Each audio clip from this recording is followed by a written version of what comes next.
Bismillahirrahmanirrahim. Assalamualaikum warahmatullahi wabarakatuh. Salam sejahtera rekan-rekan mahasiswa sekalian. Selamat datang di video pembelajaran untuk mata kuliah Hukum Pajak, di mana pada video pembelajaran kali ini Anda akan mempelajari mengenai subjek pajak, objek pajak, dan tarif pajak. Apa pengertian dari subjek pajak? Apakah subjek pajak itu sama dengan wajib pajak atau berbeda? Lalu apa pengertian objek pajak dan apa saja jenis-jenis atau macam-macam tarif pajak?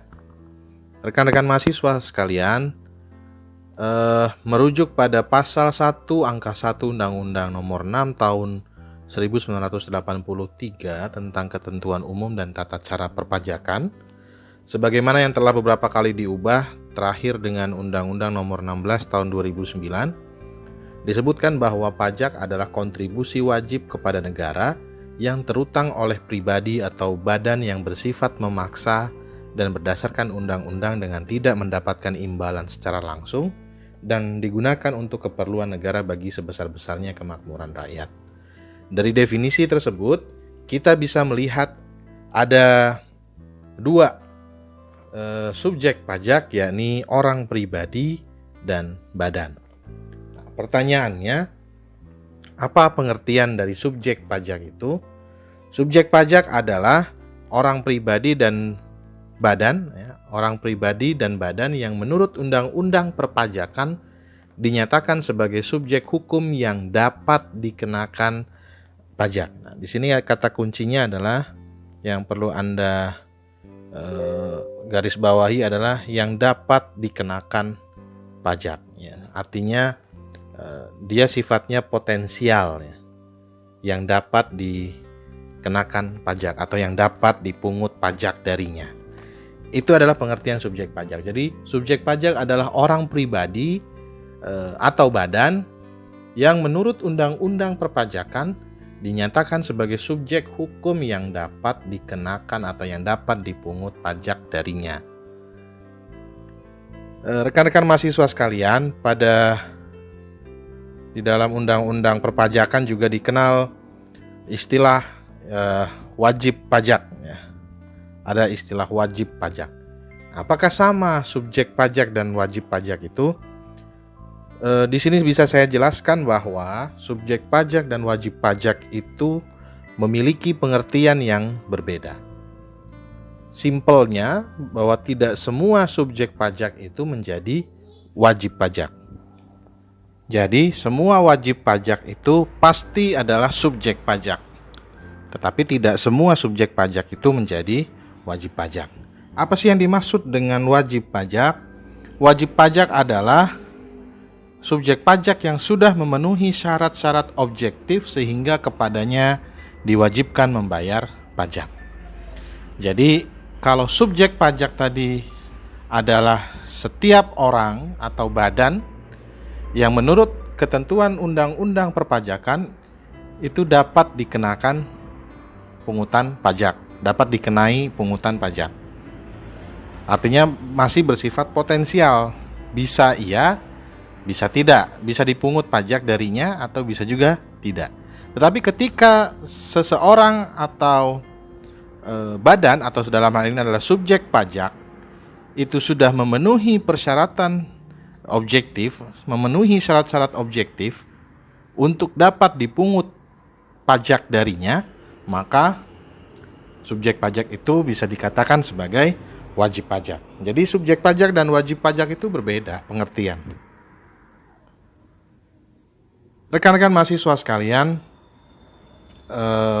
selain mengatur tentang subjek dan wajib pajak, subjek pajak dan wajib pajak, Undang-Undang Perpajakan juga mengatur mengenai objek pajak. Apa yang dimaksud dengan objek pajak? Objek pajak adalah segala sesuatu yang dapat dikenakan pajak.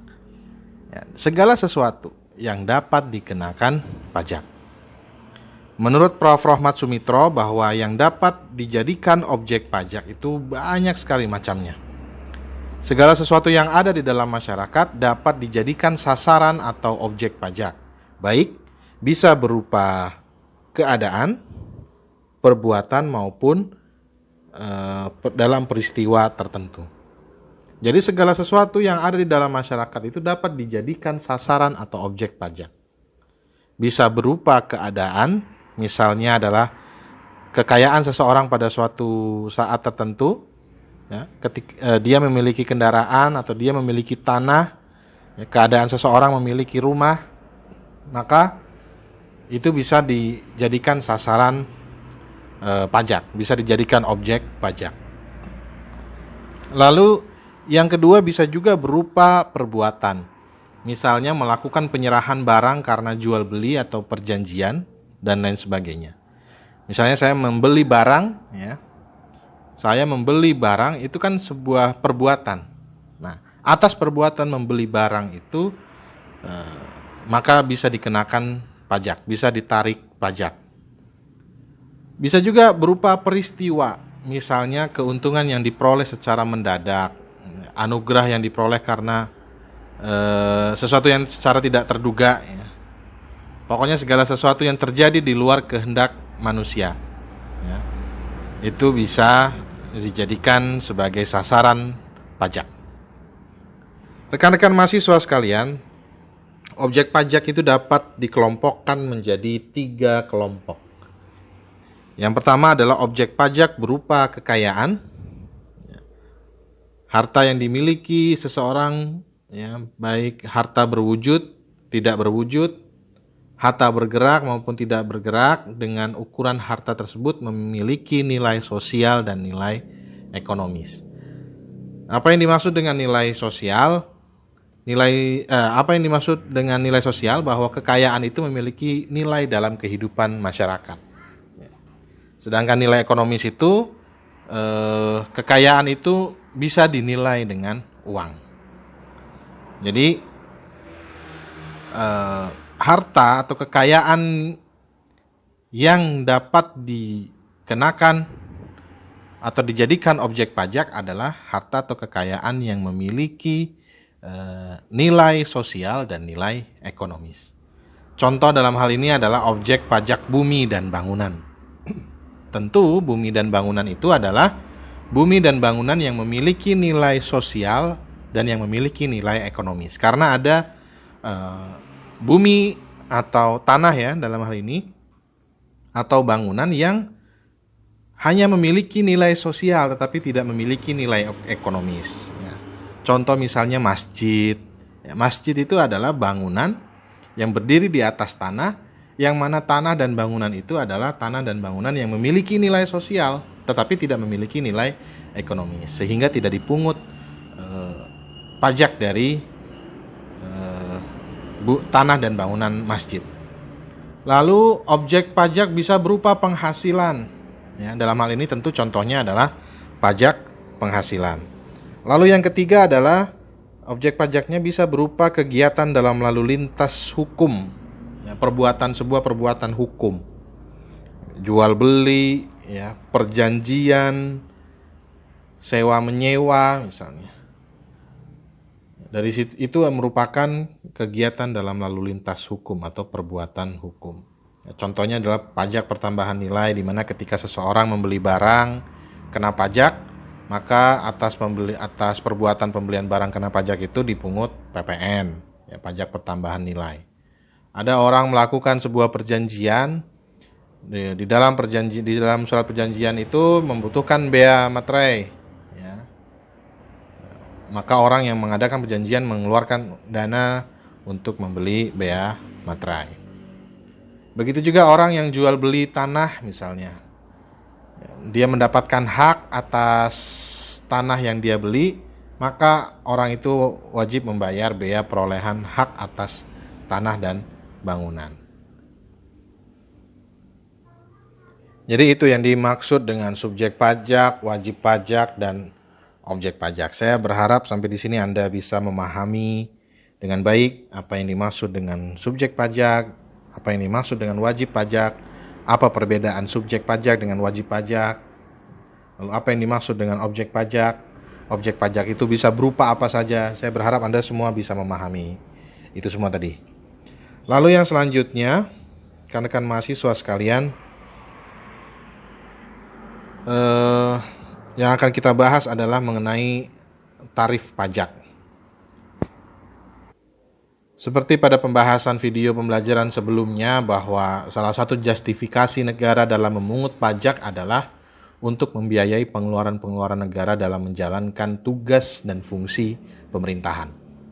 Di mana salah satu tugas negara atau tugas dan fungsi pemerintah itu adalah menghadirkan kesejahteraan bagi warga negaranya. Tapi yang perlu diingat, justifikasi negara dalam memungut pajak juga harus memperhatikan aspek keadilan. Pemungutan pajak tidak dapat terlepas dari aspek keadilan. Hanya keadilanlah yang kemudian dapat menciptakan keseimbangan sosial yang sangat penting untuk kesejahteraan masyarakat pada umumnya, dan karenanya dapat mencegah segala macam sengketa dan pertengkaran. Nah, berbicara mengenai aspek keadilan, salah satu unsur yang menentukan rasa keadilan dalam pemungutan pajak bagi wajib pajak adalah pembicaraan mengenai tarif pajak yang besarnya harus dicantumkan dalam undang-undang perpajakan. Apa yang dimaksud dengan tarif pajak? Tarif pajak adalah pengenaan besarnya pajak yang harus dibayarkan subjek pajak atas objek pajak yang menjadi tanggungannya. Jadi pengenaan besarnya pajak yang harus dibayarkan subjek pajak atas objek pajak yang menjadi tanggungannya. Tarif pajak itu biasanya dinyatakan dalam bentuk persentase. Misalnya PPN tarifnya 10%, ya. Terus PPNBM ya, tarifnya maksimal 40% ya kalau tidak salah. Lalu apalagi pajak penghasilan ya, menggunakan tarif progresif. Nanti akan dijelaskan di selanjutnya. Ya, ada yang namanya tarif progresif yang itu digunakan di pajak penghasilan. Ya. Ada 5%, ada 10%, dan sebagainya. Tetapi ada juga yang dinyatakan dalam bentuk nominal. Ya, bisa saja. Tapi rata-rata memang kebanyakan sebagian besar pengenaan tarif pajak itu dinyatakan dalam bentuk persentase. Semua jenis pajak memiliki tarif yang berbeda-beda, ya. PPH, PPN, dan lain sebagainya. PBB itu punya tarif yang berbeda-beda. Nah, rekan-rekan mahasiswa sekalian, ada beberapa jenis atau macam tarif pajak. Yang pertama adalah tarif progresif, ya. Tarif progresif. Apa yang dimaksud dengan tarif progresif? Tarif progresif itu adalah tarif pemungutan pajak yang persentasenya semakin besar mengikuti pertambahan jumlah pendapatan yang dikenakan pajak. Ya, tarif ini penggunaannya terutama ditujukan kepada pajak-pajak subjektif yang memperhatikan daya pikul wajib pajak. Jadi misalnya di pajak penghasilan, kalau kemudian ada seseorang yang pajak atau penghasilan kena pajaknya itu 30 juta misalnya, ya, maka yang 30 juta itu dikalikan 5%. Ya. Kalau seseorang itu atau wajib pajak itu memiliki penghasilan kena pajak 60 juta, ya, 60 juta, maka yang 50 jutanya itu dikenakan 5%, ya. Yang 50 jutanya dikenakan 5% dan masih sisa 10 juta lagi. Yang 10 jutanya dikalikan 15%.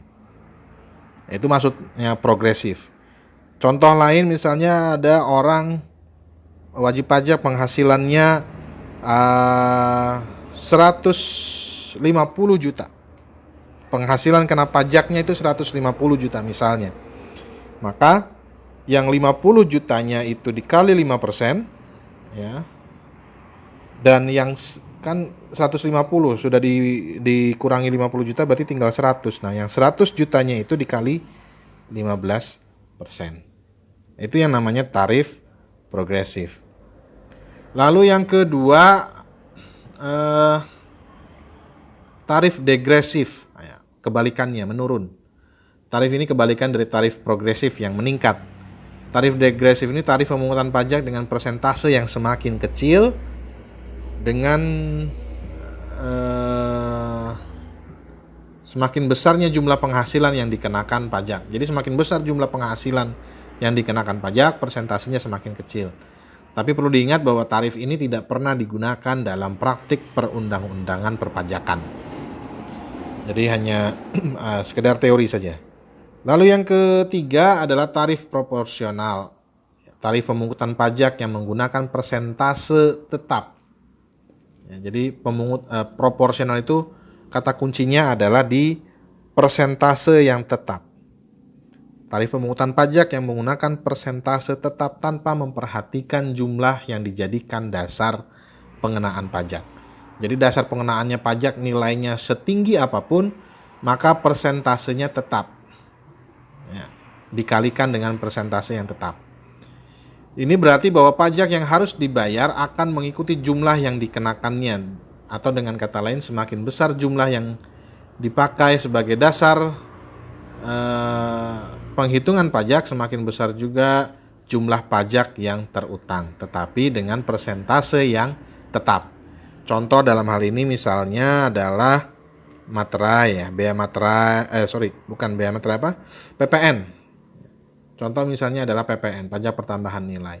Anda mau membeli televisi seharga 3 juta dengan televisi seharga 10 juta, tarifnya tetap sama, yakni 10%.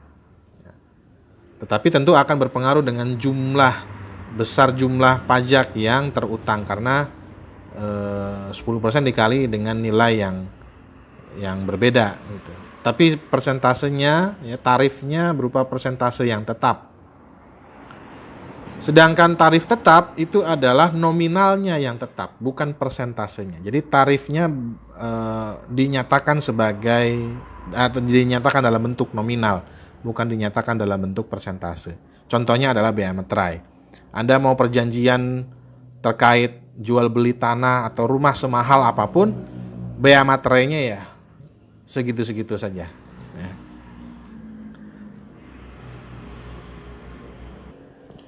Jadi tarif bea materai itu sebesar 3.000 dan 6.000, tetapi mulai 1 Januari 2021 tarif yang digunakan adalah tarif tunggal untuk bea materai, yakni 10.000 ya. Jadi 10.000 dan dikenakan satu kali untuk setiap dokumen.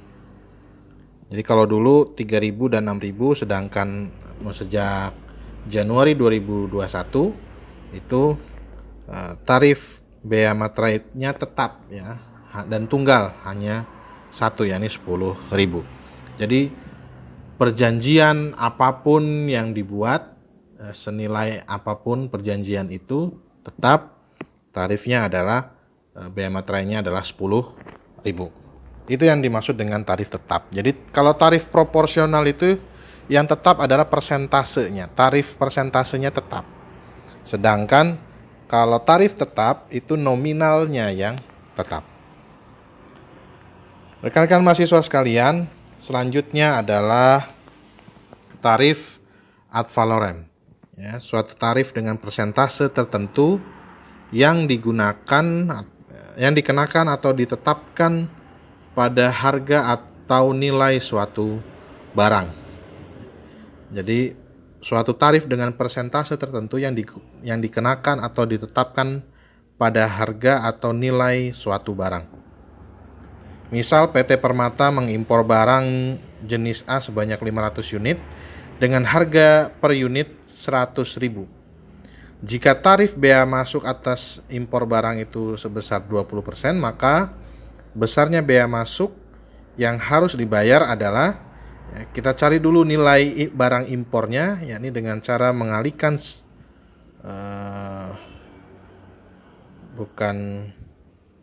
ini maksudnya 1.500